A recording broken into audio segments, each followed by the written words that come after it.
এই সংসারে সবাই বলেন আমি অর্জুনের মতো হয়ে উঠতে চাই। সবাই চায় যে তারাও যেন অর্জুনের মতো গান্ডীব লাভ করে। তারাও চায় যে তাদেরকেও মহাদেব এসে পশুপতি অস্ত্র দান করবেন। তারাও এটাই চায় মহাভারতের মতো মহাসংগ্রামে বিজয়ী হতে।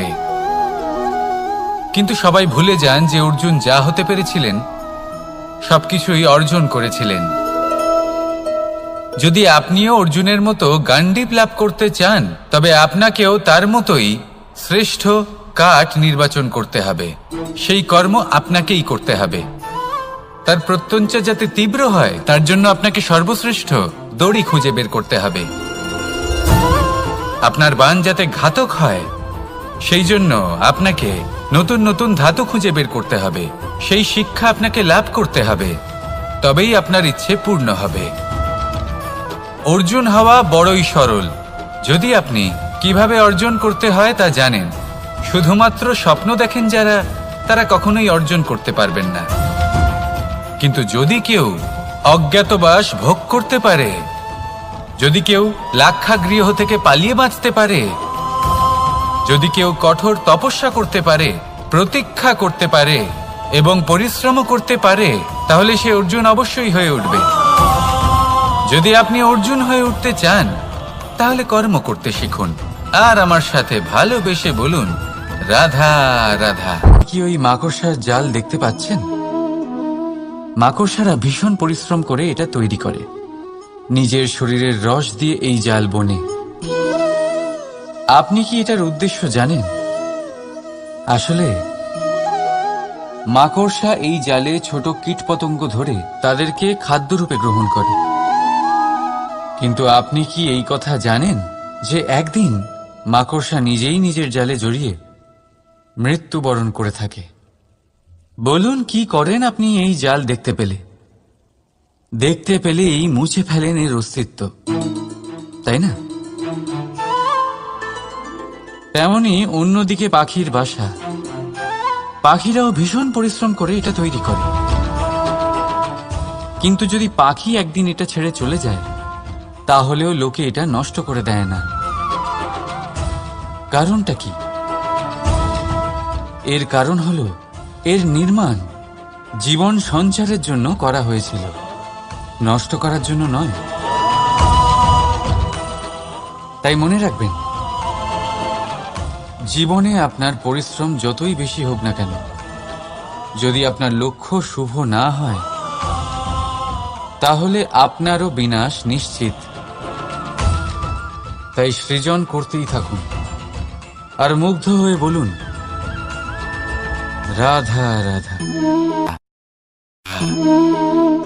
এই পুকুর দেখছেন আপনি? বাচ্চা, বৃদ্ধ, যুবক, যাকেই আমি জিজ্ঞেস করব এটা কি, সবার উত্তর সেই একই হবে। উত্তর তখনই বদলাবে যখন প্রশ্ন এটা হবে যে আপনি এই পুকুরে কি করতে চান।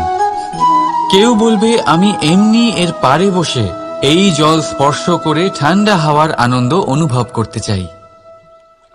কেউ বলবে আমি এই পুকুরে সাঁতার কাটতে চাই। কেউ বলবে কাগজের নৌকা বানিয়ে আমি এতে ভাসিয়ে দিতে চাই। কেউ বলবে আমি মাছ ধরে নিজের জীবন যাপন করতে চাই, ইত্যাদি ইত্যাদি। আপনাকে একটা কথা বলে রাখি, আমাদের জীবনও এই পুকুরেরই মতন, একই রকম। কিন্তু আমরা এই জীবন নিয়ে কি করব সেই সিদ্ধান্ত আমাদের। এই পুকুরে আপনি মুক্তও পাবেন, আবার পাঁকও পাবেন। যদি আপনি মুক্ত পেতে চান তাহলে এই পুকুরের গভীরে আপনাকে যেতে হবে। ততটাই চেষ্টা করতে হবে যতটা করলে আপনি সেই মুক্ত অর্জন করতে পারবেন। না হলে শুধু পাঁকে হাত পড়বে। তাই যা আমি সর্বদা বলে থাকি, সিদ্ধান্ত আপনার। রাধা রাধা।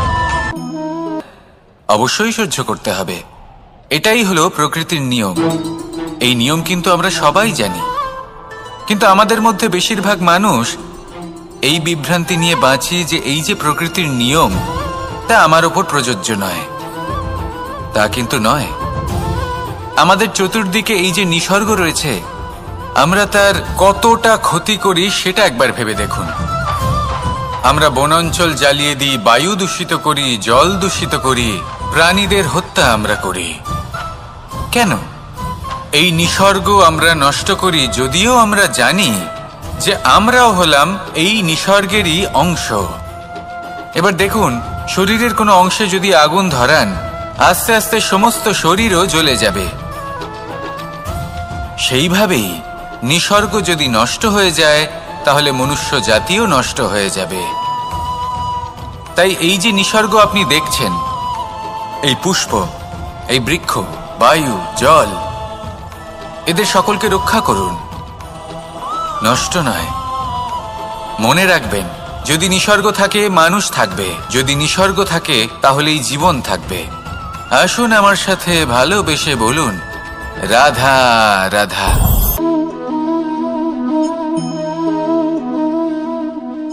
আপনার কি মনে হয় আমি কি করছি?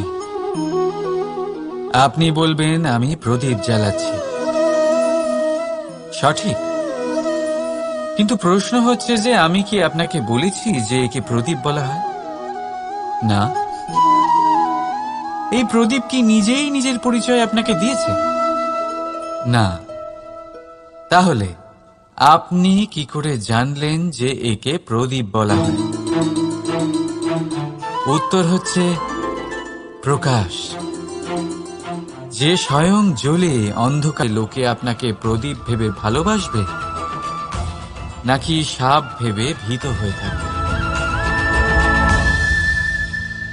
রাধা রাধা। সময় কত বিচিত্র হয়। সময় আমাদের পক্ষে থাকলে আমরা নিজেদের রাজা মনে করে নিই, আর সেই সময় যদি বিপক্ষে চলে যায় তাহলে নিঃস্ব হতে সময় লাগে না। তাই মানুষের একটা অভ্যেস আছে, খারাপ সময়ের জন্য কিছু সঞ্চয় করা।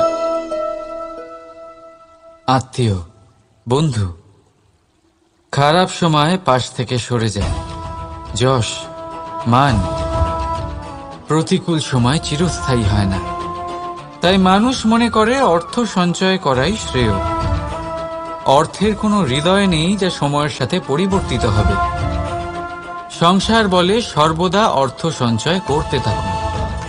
খারাপ সময় অবশ্যই কাজে লাগবে, কিন্তু আমি বলবো শুভ কর্ম করতে থাকুন, আনন্দে থাকুন, নিজের ওপর আর ঈশ্বরের ওপরে বিশ্বাস রাখুন। খারাপ সময় কখনো আসবেই না। রাধা রাধা। জীবন থাকলে লক্ষ্য অবশ্যই থাকবে। যদি লক্ষ্য থাকে তার পথ অবশ্যই থাকবে। যদি পথ থাকে, আমরা জীবনে সফল হব না অসফল, পুরস্কারের ভাগীদার হব নাকি তিরস্কার। তাই জীবনে প্রতিশোধ নয়, পরিবর্তন বাছুন। বদলা নয়, বদল বেছে নিন। আপনার বাধা আপনার বন্ধু হয়ে যাবে। রাধা রাধা। সমস্ত মানুষের জীবন কিছুটা সমান হয়। মানুষ জন্মগ্রহণ করে, তারপর চলতে শেখে, জীবনে এগিয়ে চলে, বার্ধক্য লাভ করে, তারপর সমাপ্ত হয়ে যায়। কিন্তু সেই ব্যক্তিরা কারা যারা প্রকৃত অর্থে মনুষ্য জীবন যাপন করেন? এনারা হলেন সেই ব্যক্তি যারা পড়ে গেলেও আবার উঠে দাঁড়ানোর চেষ্টা করেন, নিজের ভেঙে পড়া অস্তিত্বকে আগলে নিয়ে আবার একটা আকার দেওয়ার চেষ্টা করেন, ভগ্ন আশাকে আবার একটা নতুন দিশা দেন। অসফল হওয়ার পরেও থামেন না, আবার এগোতে থাকেন। অসফল হওয়ার পরে যদি আপনি থেমে যান, তাহলে সাফল্য আপনার সামনে অপেক্ষা করে, কিন্তু আপনি তা দেখতে পান না। তাই জীবনের সংঘর্ষে অংশগ্রহণ করতে শিখুন। জীবনের সংঘর্ষ থেকে পালাবেন না। আসুন আমার সাথে ভালোবেসে বলুন, রাধা রাধা। একবার একটা শেয়াল বনে বিচরণ করছিল। ও একটা ছোট্ট শাবক দেখতে পেল। ও ভাবল, আজ একেই আমি খাবার হিসেবে গ্রহণ করব। আশেপাশে দেখলেও কেউ দেখছে না তো? কেউ ছিল না। আর সেই শাবকের ওপর আক্রমণ করল, যা হলো একটা ঘোর অপরাধ। বনের নিয়ম অনুসারে আপনি কখনোই শাবকের ওপর আক্রমণ করতে পারেন না। তারপর এই খবরটা যখন রাজা সিংহ জানতে পারলেন, সভার আয়োজন করলেন। কিন্তু সেখানে শেয়াল বলল, আমি তো এরকম কিছু করিনি। কিন্তু যদি আপনি এরকম বলেন, কোনো প্রমাণ দিন, এর কোনো সাক্ষী আছে? তখন রাজা সিংহ পেঁচাকে ডেকে পাঠালেন, যে সেই মুহূর্তে বৃক্ষের শাখার ওপর বসেছিল। সে সব কিছু দেখেছিল। পেঁচা সব সত্যি কথা বলল, আর শেয়ালকে মৃত্যুদণ্ড দেয়া হলো। এবার এই কাহিনী আমি আপনাকে কেন শোনালাম? কারণ মানুষও কখনো কখনো এরকম কর্ম করেন যা শিয়াল করেছে। এটা ভাবেন কেউ দেখছে না, যখন আমি অনুচিত কর্ম করতেই পারি। কিন্তু না, আপনি যাই করুন না কেন, কেউ না কেউ অবশ্যই তা দেখছে। কোনো ব্যক্তি না হলেও কোনো প্রাণী, না হলে কোনো যক্ষ বা দেব বা প্রেত। যদি এনারা কেউ না দেখেন, তাহলে ধরিত্রী মাতা দেখেন, যেখানে দাঁড়িয়ে আপনি সেই কর্ম করছেন, তাই না? তাই একটা কথা সবসময় মনে রাখবেন, কে দেখছেন কে দেখছেন না সেই বিষয়ে ভাবা ছেড়ে দিন। এটা খুব সহজ কথা। আপনি যদি উচিত কর্ম করেন, উচিত ফল পাবেন। যদি অনুচিত কর্ম করেন, তাহলে আপনি অনুচিত ফল অবশ্যই পাবেন। সেই জন্য উচিত পথে চলতে থাকুন, উচিত কর্ম করতে থাকুন, আর আমার সাথে ভালোবেসে বলুন, রাধা রাধা। আপনি কখনো কোনো বাজকে নিজের বাসা বানাতে দেখেছেন? এই বাজ যখনই কোনো বাসা বানায়, তখন উঁচু গাছের ডালে বা কোনো পর্বতের শিখরে বাসা বানায়, অনেক উচ্চতায়। আর সেখানে তার সন্তানও জন্মগ্রহণ করে। যখন এই সন্তানেরা জন্মায়, তখন এই বাজ খুবই ভালোবেসে এবং খুব সাবধানে এদের পালন পোষণ করে। নিজের ঠোঁট দিয়ে তাদের ঠোঁটে খাবার পরিবেশন করে। কিন্তু যেই সেই সন্তানেরা হৃষ্টপুষ্ট হয়ে যায় এবং সেই কথা বাজ নিজে বুঝতে পেরে যায়, সেই বাজ নিজেই সেই বাসা ছিন্ন ভিন্ন করে দেয়। সেই সন্তান যাদের সবেমাত্র ডানা গজিয়েছে, কিভাবে উড়তে হয় তারা জানে না, সেই সন্তানগুলিকে উচ্চতা থেকে ঠেলে দেয়। সেই সন্তান প্রথমে ভয়ভীত হয়ে যায়। তারা সামনে মৃত্যুকে দেখতে পেয়ে ভয়ের কারণে তাদের ডানা ঝাপটাতে থাকে। আর সেই প্রক্রিয়াতেই সেই সন্তানগুলি উড়তে শুরু করে দেয়। এবার এই ঘটনায় আমরা কি শিক্ষা পেতে পারি? এটাই, যদি আপনি মাতা পিতা হন, তাহলে নিজের সন্তানকে অবশ্যই স্নেহ করুন, কিন্তু তাদেরকে নিজের আঁচলের তলায় বেঁধে রাখবেন না। যদি আপনি চান আপনার সন্তান জীবনে উন্নতি করুক, তাহলে নিজের মুঠো থেকে তাদের স্বতন্ত্র করে দিন। এই সংসারে সংঘর্ষ করতে দিন। সেই সন্তান নিজেই বুঝতে পারবে যে জন্মের সময় পাওয়া ডানা কি করে ব্যবহার করতে হয়। আর আপনার চোখের সামনে আপনার সন্তান এই আকাশে উড়তে থাকবে। তাহলে আসুন আমার সাথে ভালোবেসে বলুন, রাধা রাধা। সংসারে সবচেয়ে পবিত্র মানা হয় গঙ্গা জলকে। কখনো ভেবে দেখেছেন কেন? কারণ গঙ্গা জলের আবির্ভাব অত্যন্ত শুদ্ধ হয়, তার জন্ম শুদ্ধ হয়, যেখান থেকে তার শুরু সেটাই শুদ্ধ হয়। আর শুরুটা শুদ্ধ হওয়া অত্যন্ত আবশ্যক। আমাদের জীবনে সবই শুরু হয় আমাদের ভাবনা থেকে। নিজের ভাবনাকে শুদ্ধ রাখুন, কারণ এই ভাবনা থেকেই আবির্ভাব হয় শব্দের। আপনার সাথে এই জীবনে নিজের ভাবনা শুভ রাখলে, শুদ্ধ করলে, আপনার মন সুপ্রসন্ন হয়ে বলবে, রাধা রাধা। মানুষ জন্মগ্রহণ করে, তার সাথে ভয়েরও জন্ম হয়। ছোটবেলা থেকেই আমাদের মনে কোনো না কোনো প্রকারের ভয় থেকেই যায়। কেউ এই বিষয়ে ভয় পায় যে তার কোনো বস্তু তার থেকে দূরে চলে যাবে। কেউ এই বিষয়ে ভয় পায় যে আমি নিজেকে হারিয়ে ফেলব। কেউ এই ভেবে ভয় পায় যে আমার প্রিয়জনেরা তারা যেন আমার থেকে দূরে না চলে যায়। কেউ এই ভেবে ভয় পায় যে আমরা যেন পথ না হারিয়ে ফেলি, আদি ইত্যাদি। কিন্তু সত্যি কথা বলতে, ভেবে দেখুন এই ভয় বাস্তবে কি? শুধুই একটা মনস্থিতি। আর কিছুই নয়। যা কিছু আপনি জীবনে পেয়েছেন তা একদিন আপনাকে হারাতে হবে। এই জীবন হলো আপনারই, কিন্তু তাও একদিন সমাপ্ত হবে। তাই ভয় পেয়ে কি লাভ? এই ভয় শুধু আপনাকে জীবন যাপন করা থেকে বাধা দিচ্ছে, আর কিচ্ছু নয়। পথ হারিয়ে ফেললেই বুঝতে পারবেন যে নতুন পথ কিভাবে বানাতে হয়। কিছু মানুষকে জীবন থেকে হারালে তবেই আপনি বুঝবেন যে আপনার আপনজনকে। এই ভয়ের কারণে ভীত হয়ে থাকবেন না। এই তারা নক্ষত্র অন্ধকারের অভাবে গুরুত্ব হারায়। শিবকেও মহাদেব হওয়ার জন্য বিষ পান করতে হয়েছিল। প্রত্যেক পরিস্থিতি, প্রত্যেক সাফল্য আপনার পরীক্ষা নেবে। তাতে উত্তীর্ণ হওয়া হলো আপনার কর্ম। যখনই আপনি ভয় পাবেন বা সংকটের সম্মুখীন হবেন, তখন সাহসের সাথে তার সম্মুখীন হন। মনে রাখবেন, যে সম্মুখীন হতে জানে সাফল্য তার সাথে সবসময় থাকে। আসুন আর আমার সাথে ভালোবেসে বলুন, রাধা রাধা। আমাদের হাতটা দেখুন। এই হাতে 5টা আঙুল আছে, যা ভিন্ন ভিন্ন ধরনের। একরকম কেন নয়? কারণ হলো প্রত্যেকের নিজের নিজের গুরুত্ব আছে, নিজের নিজের মাহাত্ম্য আছে। এরা ভিন্ন, তাই একত্রিত হয়ে মুষ্টিবদ্ধ করা সম্ভব, যার দ্বারা আমরা আত্মরক্ষাও করতে পারি, আবার আক্রমণও করতে পারি।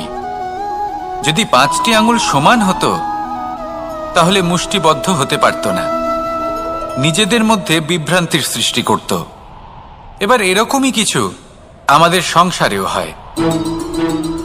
আমাদের দেশ, যেখানে একটি ভূমির ওপর ভিন্ন ভিন্ন ধর্মের মানুষ বাস করেন, ভিন্ন ভিন্ন জাতি, ভিন্ন ধর্ম, ভিন্ন ভাষা। কিন্তু যদি আমরা এটা ভাবি যে কিভাবে এই দেশকে কল্যাণের পথে নিয়ে যাওয়া যায়, কিভাবে এর বিকাশ করা সম্ভব, তাহলে আমাদের একত্রিত হওয়া শিখতে হবে। যেইভাবে 5টা আঙুল একত্রিত হয়, মুষ্টিবদ্ধ হয়, সেইভাবেই আপনার যে ভাষাই হোক, যে ধর্মই হোক, যে জাতি হোক না কেন, ঠিক আছে, আবশ্যক হলো আপনার নিজের কর্মভূমির সাথে, আপনার ধরিত্রীর সাথে যুক্ত থাকা, সাথে থাকা। তবেই দেশের উন্নয়ন সম্ভব। তবেই এই দেশ স্বতন্ত্র থাকবে, সফল হবে, আর এই মন প্রসন্ন হয়ে বলবে, রাধা রাধা। সংসারে আমাদের জীবনে যখন কোনো সুখ বা দুঃখ আসে, তার জন্য আমরা কাউকে না কাউকে অবশ্যই দায়ী করে থাকি, তাই না? এই ব্যক্তি আমাদের সাথে এরকম কাজ করেছেন, তাই আমার সাথে এমন হলো। ওই ব্যক্তি যদি এমনটা না করতেন, তাহলে আজ আমি ওই স্থানে পৌঁছতে পারতাম। সবই আপনার দৃষ্টিভঙ্গির ওপর নির্ভরশীল। আর যদি আপনার দৃষ্টিভঙ্গি এমন হয়, তাহলে তা অনুচিত। সত্যি কথা বলতে, এই সংসারে ভিন্ন ভিন্ন ধরনের মানুষ আছে। এটা আপনার ওপর নির্ভর করছে কিভাবে তাদের স্বাগত জানাবেন। একবার ভাবুন, আমি আমার 2টো হাত সামনে নিয়ে এলাম, 2টো মুঠো খুলে দিলাম। 2 প্রকারের মানুষ আসবেন, কিছু না কিছু দিয়ে যাবেন। এই মুঠো যদি আমি বন্ধ করে দিই, তাহলে না কেউ আমাকে কিছু দিতে পারবে, না আমার কিছু যাবে আসবে। নিশ্চয়ই বুঝতে পারছেন এই 2 ধরনের ব্যক্তি কারা এবং তারা কি দিয়ে যান। আমি যদি নিজের মুঠো খুলে দিই, তাহলে কিছু ভালো মানুষ আসবেন, আমাকে আনন্দ, সন্তুষ্টি, জ্ঞান প্রদান করে যাবেন, ভালো অভিজ্ঞতা দিয়ে যাবেন। কোনো খারাপ ব্যক্তি যদি আসেন, তাহলে তিনিও খারাপ অভিজ্ঞতা দেবেন, যার থেকে আমি শিক্ষা লাভ করব। এই সব কিছু আমি লাভ করতে পারি। মুঠো যদি বন্ধ করে রাখি, তাহলে আমি কিছুই পাবো না। দেখুন, এই সংসারে প্রত্যেকের জীবনে এরকম। প্রত্যেকের জীবনে সবকিছুই আছে, ভালো খারাপ 2 মানুষই আছে। ভালো অভিজ্ঞতা আছে, খারাপ অভিজ্ঞতা আছে। নির্ভর করছে আপনার উপর যে আপনি কি করবেন, এনাদের স্বাগত কিভাবে জানাবেন, কার থেকে কি বুঝবেন, কি শিখতে পারবেন, আর কোন দৃষ্টিভঙ্গি নিয়ে অগ্রসর হবেন। এটাই নির্ধারণ করবে যে আপনার জীবন কেমন হবে। আসুন আমার সাথে ভালোবেসে বলুন, রাধা রাধা। জীবনে যখন কোনো ব্যক্তি নিজের লক্ষ্য প্রাপ্তির জন্য নিরন্তর পরিশ্রম করতে থাকেন, চেষ্টা করতে থাকেন, তখন তিনি কষ্ট অনুভব করেন। কখনো শারীরিক কষ্ট, কখনো মানসিক কষ্ট। এবার উনি এটা ভাবতে থাকেন যে আমি কি উচিত করছি নাকি অনুচিত করছি। কারণ অন্যদিকে এমন একজন ব্যক্তিও আছেন যিনি একদমই পরিশ্রম, চেষ্টা করছেন না। তিনি মদিরা পান করেন, বিলাসিতায় জীবন কাটান, অলস প্রকৃতির হয়ে ওঠেন, নিদ্রাতে বিলীন হয়ে থাকেন আর ভাবেন যে তিনি সুখ লাভ করছেন। কিন্তু এরকম কেন হয়? কারণ যখন আমরা সৎ পথে থাকি, উচিত পথে চলি, লক্ষ্য প্রাপ্ত করার জন্য চেষ্টা করতে থাকি, তখন আমাদের ভেতরে থাকা নেতিবাচক শক্তি এবং পাপ এই দেহকে ত্যাগ করে দেয়। আর এই অনুভূতিটাই আমাদের দুঃখের অনুভূতি দেয়, কষ্ট দেয়। এবার সেখানে যদি আমরা কুপথে চলি, অনুচিত পথে চলতে থাকি, তাহলে আমাদের ভেতরে থাকা পুণ্য এবং ধনাত্মক শক্তি আমাদের দেহ ত্যাগ করে দেয়। আর এই অনুভূতির কারণেই আমরা সুখ অনুভব করি। কিন্তু কখনো ভাববেন যে এই সুখ বেশি সময় পর্যন্ত থাকে না। সেই জন্য সবসময় মনে রাখবেন, যদি আপনি জানেন যে এটাই আপনার লক্ষ্য, এটাই উচিত পথ, শুভ পথ, তাতে নিরন্তরভাবে এগিয়ে যেতে চেষ্টা করতে থাকুন। এই কষ্ট আপনাকে সুখের পরাকাষ্ঠায় কখন পৌঁছে দেবে তা আপনি জানতেই পারবেন না। আসুন আমার সাথে ভালোবেসে বলুন, রাধা রাধা। প্রত্যেক মানুষ নিজের জীবনে হীরক তথা হীরে এবং দর্পণ এই দুই দেখেছেন। এই দুই হলো সাদা এবং এরা দুজনেই আলোর প্রতিফলন ঘটায় এবং এরা দুজনেই উজ্জ্বল হয়ে ওঠে। আপনি হয়তো মনে মনে ভাবছেন যে এটা কি ধরনের তুলনা করছি। একটা হীরে তো রত্ন, তার মূল্য দর্পণের থেকে অনেক গুণ বেশি। কিন্তু হীরে থাকাতে দর্পণের মূল্য কিন্তু কোনো অংশে কমে যায় না, তাই না? মানুষ যখন হীরে নিজের হাতে নেয় তখন সবার আগে কি খোঁজে? দর্পণ, যাতে তার মধ্যে দিয়ে দেখে সে বুঝতে পারে যে সেই হীরে আদৌ তার শোভাবর্ধন করছে কিনা, তাকে ভালো দেখাচ্ছে কিনা, প্রসাধনের জন্য সেটা ব্যবহার করা ঠিক হবে কিনা। অর্থাৎ হীরের উপস্থিতিতে দর্পণের গুরুত্ব কম হলো না, দর্পণের কারণে হীরের মূল্য বোঝা গেল। আমাদের জীবনেও ঠিক এরকমই ঘটে। আপনারা যদি সংসারে নিজের আশেপাশে দেখেন, এমন অনেক মানুষ দেখতে পাবেন যারা নিজেদের ক্ষেত্রে মহান স্থানে পৌঁছেছেন, নিপুণ এবং শ্রেষ্ঠ হয়েছেন। আর তাদের মধ্যে আপনার নিজের মনে হয় যেন আপনি হলেন দর্পণ। নিজেকে ছোট মনে করবেন না। আপনার মূল্য কম হচ্ছে না, আপনার নিজস্ব মূল্য আছে। আর যদি আপনার অস্তিত্ব না থাকে তাহলে ওনাদের অস্তিত্বের মূল্য সংসার বুঝতেই পারবে না। জীবনে সবসময় চেষ্টা করবেন যাতে আপনি আরো বেশি শ্রেষ্ঠ হয়ে উঠতে পারেন। আপনি নিজে যে স্থানে আছেন সেটাকে ছোট মনে করবেন না, তারও নিজস্ব একটা মূল্য আছে। যদি আপনি হীরে হয়ে থাকেন তাহলে অহংকার করবেন না, যদি আপনি দর্পণ হয়ে থাকেন তাহলে নিজেকে ছোট মনে করবেন না। আসুন আর আমার সাথে ভালোবেসে বলুন, রাধা রাধা। মানুষ জন্মগ্রহণ করে, তার সাথে ভয়েরও জন্ম হয়। ছোটবেলা থেকেই আমাদের মনে কোনো না কোনো প্রকারের ভয় থেকেই যায়। কেউ এই বিষয়ে ভয় পায় যে তার কোনো বস্তু তার থেকে দূরে চলে যাবে, কেউ এই বিষয়ে ভয় পায় যে আমি নিজেকে হারিয়ে ফেলব, কেউ এই ভেবে ভয় পায় যে আমার প্রিয়জনেরা তারা যেন আমার থেকে দূরে না চলে যায়, কেউ এই ভেবে ভয় পায় যে আমরা যেন পথ না হারিয়ে ফেলি, আদি ইত্যাদি। কিন্তু সত্যি কথা বলতে ভেবে দেখুন, এই ভয় বাস্তবে কি? শুধুই একটা মনস্থিতি, আর কিছুই নয়। যা কিছু আপনি জীবনে পেয়েছেন তা একদিন আপনাকে হারাতে হবে। এই জীবন হলো আপনারই, কিন্তু তাও একদিন সমাপ্ত হবে। তাই ভয় পেয়ে কি লাভ? এই ভয় শুধু আপনাকে জীবন যাপন করা থেকে বাধা দিচ্ছে, আর কিচ্ছু নয়। পথ হারিয়ে ফেললেই বুঝতে পারবেন যে নতুন পথ কিভাবে বানাতে হয়। কিছু মানুষকে জীবন থেকে হারালে তবেই আপনি বুঝবেন যে আপনার আপনজনকে। এই ভয়ের কারণে ভীত হয়ে থাকবেন না। এই তারা নক্ষত্র অন্ধকারের অভাবে গুরুত্ব হারায়। শিবকেও মহাদেব হওয়ার জন্য বিষপান করতে হয়েছিল। প্রত্যেক পরিস্থিতি, প্রত্যেক সাফল্য আপনার পরীক্ষা নেবে, তাতে উত্তীর্ণ হওয়া হলো আপনার কর্ম।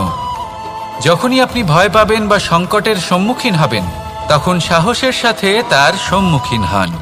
মনে রাখবেন, যে সম্মুখীন হতে জানে সাফল্য তার সাথে সবসময় থাকে।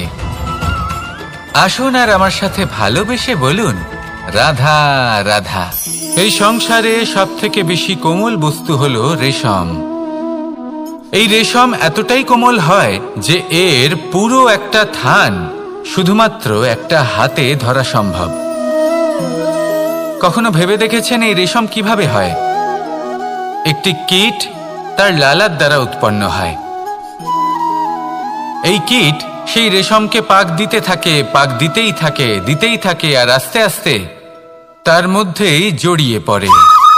শেষে ওর এই সুন্দর অমূল্য সৃষ্টি রেশমের এই সুতো তার নির্মাণ কার্য পূর্ণ হয়, কিন্তু তাতেই ও নিজে বন্দী হয়ে যায়।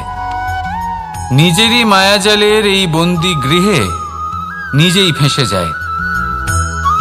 এবার এই সুতোকে ব্যবহারযোগ্য করে তোলার জন্য এই কীটগুলিকে এই কবচের সাথেই ফুটন্ত জলে ফেলে দেওয়া হয়। এই সংসারে যদি আমাদের স্বপ্ন এই সংসারের দুঃখ হরণ করার জন্য, এই সংসারে সুখ বিতরণ করার জন্য হয়, তবেই আমাদের প্রগতি সম্ভব।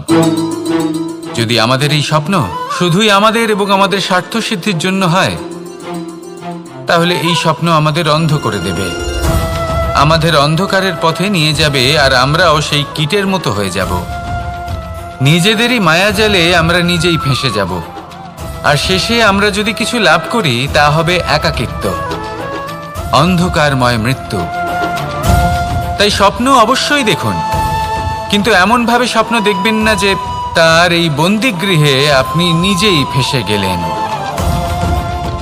স্বপ্ন দেখুন পরোপকারের, পরমার্থের, সবাইকে উদ্ধারের, অন্ধকারের নয়। তবেই কল্যাণ হবে, আর তবেই এই হৃদয় প্রসন্ন হয়ে বলবে, রাধা রাধা। মানুষ যখন এই সংসারে প্রবেশ করে, অর্থাৎ জন্মগ্রহণ করে, তখন নিশ্চিন্তে থাকে, আনন্দে থাকে। কিন্তু যেইমাত্র তার মধ্যে বোধশক্তি আসে, তখন সে চিন্তা করতে শুরু করে। যার ভিত্তিতে মানুষ যা চাইবেন তাই লাভ করতে পারবেন, যদি সঠিক কর্ম করতে থাকেন। যখন কংসের অসুররা গোকুলে ধ্বংসলীলা চালাচ্ছিলেন, তখন আমি কারোর থেকে সাহায্য চাইনি। আমি দাঁড়িয়েছিলাম এবং আমি তার বিরোধিতা করেছিলাম। সবাই বলেন যে আমি ছোট্ট একটা আঙুলে গোবর্ধন পর্বত তুলেছিলাম, কিন্তু আমি কি ওখানে একা ছিলাম? কখনোই নয়। আমার সাথে অসংখ্য গোকুলবাসী, অসংখ্য বর্ষণাবাসী ছিলেন, নিজের হাতে একটা লাঠি নিয়ে। ওনাদের মনোবল, ওনাদের আশীর্বাদ আমার সাথে ছিল। মহাভারতে আমি শুধুই শিক্ষক ছিলাম, আমি শুধুই শিক্ষা দিয়েছি। লক্ষ্য সাধন করেছে অর্জুনই, যুদ্ধ করেছে অর্জুনই, এবং জয়ীও হয়েছে অর্জুনই। আমি শুধুই শিক্ষা দিতে পারি। অবশেষে আপনাকে শুধু এটুকুই বুঝতে হবে যে ঈশ্বর সবকিছু করতে পারেন না, করতে হবে আপনাকে। ঈশ্বর আপনাকে আশীর্বাদ করতে পারেন, যে কাজ আপনি মন থেকে করবেন সেটা অবশ্যই পূরণ হবে। সেই জন্য নিজের লক্ষ্যের পথে এগোতে থাকুন। চেতনা, বিবেক এবং পরিশ্রমের দ্বারা আপনার যা যা স্বপ্ন আছে, যা লক্ষ্য আছে, আপনি অবশ্যই লাভ করবেন। আর এই মন সুপ্রসন্ন হয়ে বলবে, রাধা রাধা। ভোজন।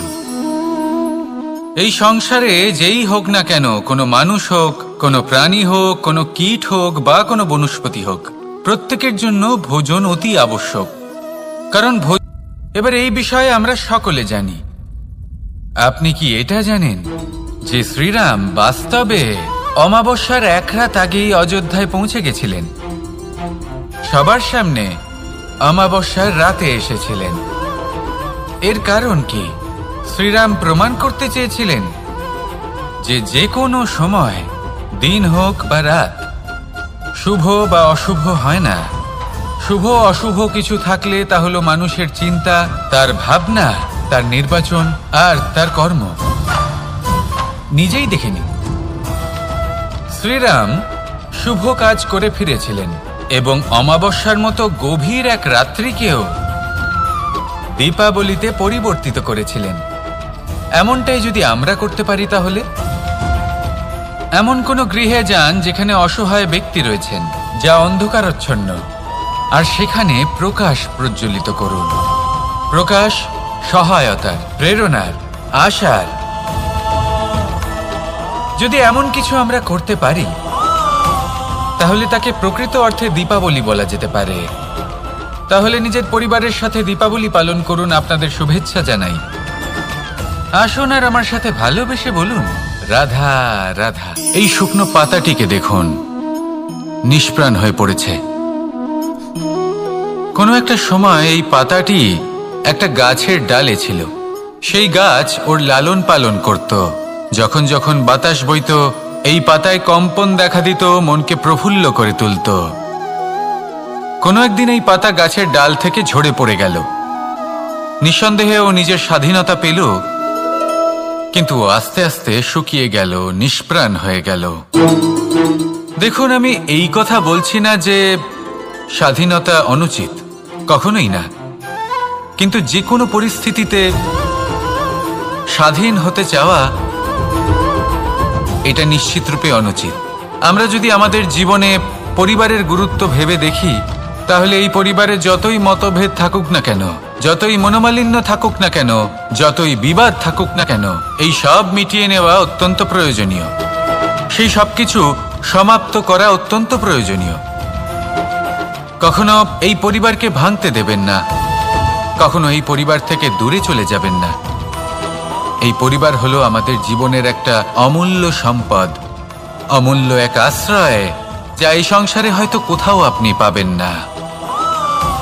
তাই একে আগলে রাখুন।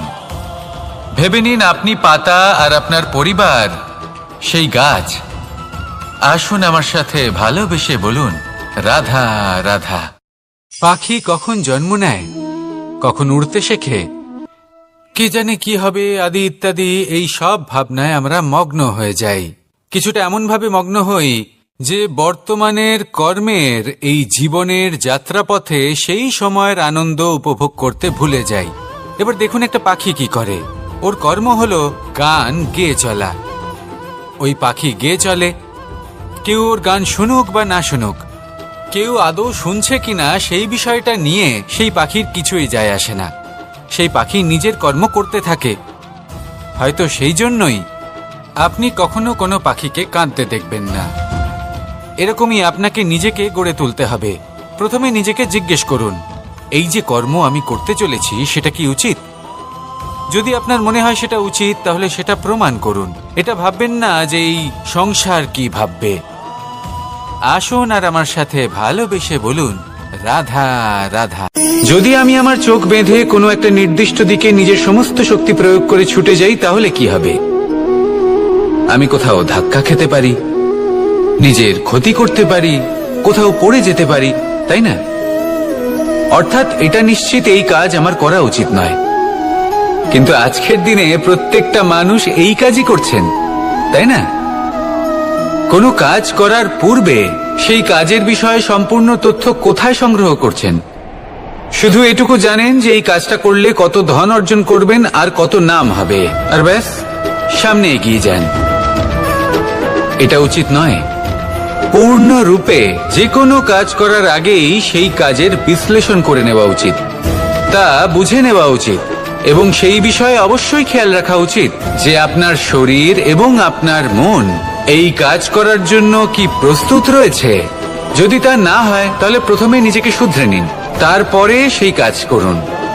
যদি এইভাবে জীবনে সামনে এগোন, তাহলে সাফল্যের সম্ভাবনা জীবনে অনেক বেশি বেড়ে যাবে।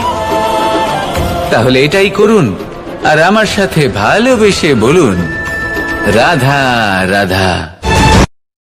এই সংসারে সাফল্য লাভ করার জন্য জ্ঞানের প্রয়োজন হয়, পরিশ্রমের প্রয়োজন হয়, দৃঢ় নিষ্ঠার প্রয়োজন হয়, নিরন্তর চেষ্টা করা প্রয়োজনীয়। কিন্তু আরো কিছু আছে যা অত্যন্ত প্রয়োজনীয় এবং গুরুত্বপূর্ণ। তা হলো ভালো বন্ধু। তাদের থাকা অত্যন্ত প্রয়োজনীয়। যদি ভালো বন্ধু থাকে, তাহলে সময় এলে তারা ঢাল হয়ে আপনাকে সুরক্ষা করবেন। সময় এলে অস্ত্রের মতো শত্রুকে সংহারও করবেন। যদি তিনি জ্ঞানী হন, তাদের মধ্যে সদ্গুণ থাকে, তাহলে এই সব গুণ আপনার মধ্যেও প্রবেশ করবে। তাহলে সাফল্যের জন্য ভালো বন্ধু পাওয়া অত্যন্ত প্রয়োজনীয়। কিন্তু শুধু বন্ধু কেন, ভালো শত্রুও থাকা প্রয়োজনীয়। এবার আপনি ভাববেন, এ আমি কি বললাম? যদি আপনার জীবনেও ভালো অর্থাৎ শক্তিশালী শত্রু থাকে তাহলে আপনিও শক্তিশালী হতে থাকবেন।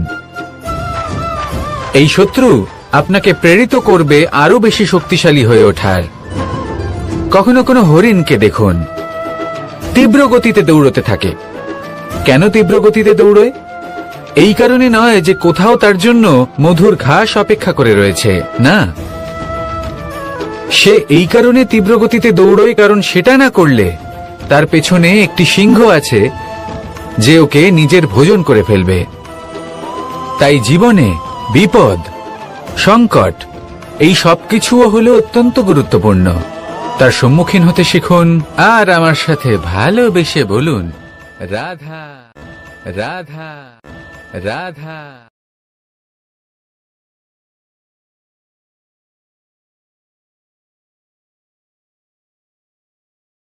লক্ষ্যে পৌঁছানো অত্যন্ত কঠিন হয়। কেউ ভাবেন যে কেন এত কঠিন হয়, কেন এত কষ্ট করতে হয় লক্ষ্যে পৌঁছানোর জন্য। এই লক্ষ্য সরলভাবে কেন আমার কাছে চলে আসে না? চলুন আপনাকে একটা কথা বলি, যদি আপনার লক্ষ্য কঠিন না হয় তাহলে তাকে পাওয়া আপনার পক্ষে অসম্ভব হয়ে উঠবে। লক্ষ্যে পৌঁছানোর এই রাস্তায় আপনি যে কড়া রোদের সম্মুখীন হন, যার থেকে আপনি দূরে পালাতে চান, সেই রোদ আপনাকে প্রেরণা যোগায় যে আপনি এগোতে থাকুন। ভাবুন একজন যাত্রী যে কিনা নিজের লক্ষ্যের দিকে যাচ্ছেন, সেই পথে উনি যদি একটু ছায়া পেয়ে যান আর উনি ওখানে বিশ্রাম নেন, তাহলে তার সাথে তার ভাগ্য গভীর নিদ্রায় সেখানে বিলীন হয়ে যায়।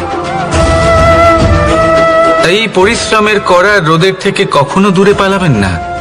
জীবনে শুধু সামনে এগোতে থাকুন দৃঢ়তার সাথে। আর লক্ষ্য সরল হোক, কঠিন হোক বা অত্যাধিক কঠিন হোক, একটা কথা মনে রাখবেন, যে জীবনের লক্ষ্যে পৌঁছতে পেরেছে সে লক্ষ্য প্রাপ্তির জন্য আফসোস কখনোই করে না। রাধা রাধা।